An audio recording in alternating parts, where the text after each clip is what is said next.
उतना ही बच जाए तो काफी है, बाकी कचरे को बचाने की कोई जरूरत भी नहीं। लेकिन हम भयभीत, हम बहुत डरे हुए, और इतने डरे हुए लोग धर्म को और शास्त्र को बचा सकेंगे ये मुझे संभव नहीं दिखाई पड़ता। भारत का बूढ़ा मन धर्म की पूजा कर सकता है, धर्म को बचा नहीं सकता।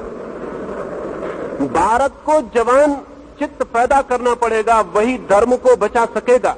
एक और अंतिम बात आपसे कह दूं, अगर हमने सिख धर्म को बचाना चाहा तो धर्म नहीं बचेगा। अगर हमने हिंदू धर्म को बचाना चाहा तो धर्म नहीं बचेगा।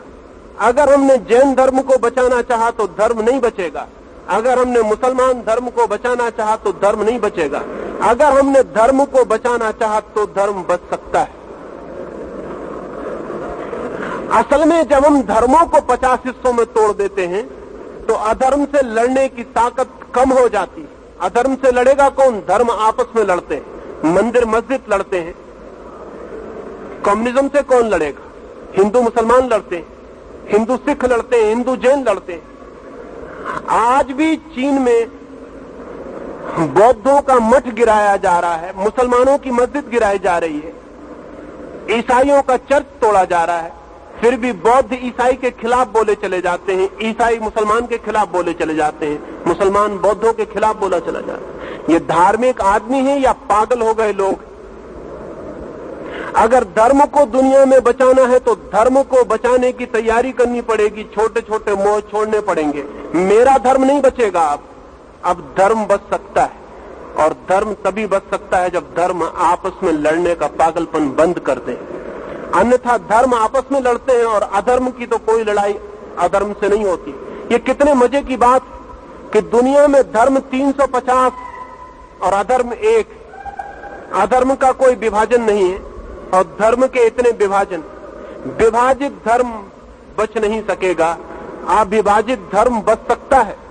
चाहे हिंदू हो, चाहे सिख, चाहे मुसलमान, चाहे जैन। अगर हम धर्म को बचाना चाहते हो तो कम्युनिज्म से टक्कर ली जा सकती, और अगर हमने अपने छोटे छोटे धर्मों को बचाने की कोशिश की तो ये सब डूब जाएंगे और अधर्म जीतेगा। अगर हम सत्य को बचाना चाहते हो तो हमें मेरे का आग्रह छोड़ देना चाहिए। अगर हम सत्य को बचाना चाहते हो तो हमें छोटी छोटी दीवालों का मोह छोड़ देना चाहिए, लेकिन वो मोह हमारा नहीं छूटता। बूढ़े मन के मोह बड़ी मुश्किल से छूटते। इसलिए मैंने ये थोड़ी सी बातें कही। भारत का चित्त यदि जवान हो सके तो भारत के लिए एक स्वर्णमय भविष्य पैदा किया जा सकता है। अगर भारत का चित्त बूढ़ा रहा तो भविष्य एक मरघट होगा, एक कब्रिस्तान होगा, भविष्य एक जीवित जीवन नहीं हो सकता है।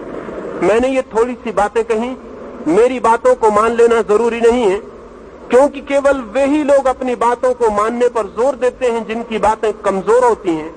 मैं आपको सिर्फ इतना ही कहूंगा कि मेरी बातों को सोचना, अगर उनमें कोई सच्चाई होगी तो वो सच्चाई आपको मनवा लेगी, और अगर वे असत्य होंगी तो अपने आप गिर जाएंगी। मेरी बातों को मानने की कोई भी जरूरत नहीं है, मेरी बातों को सोच लेना काफी है।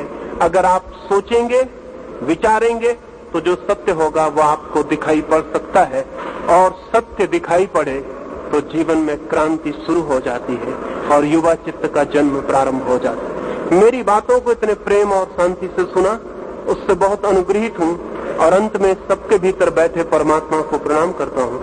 मेरे प्रणाम स्वीकार करें।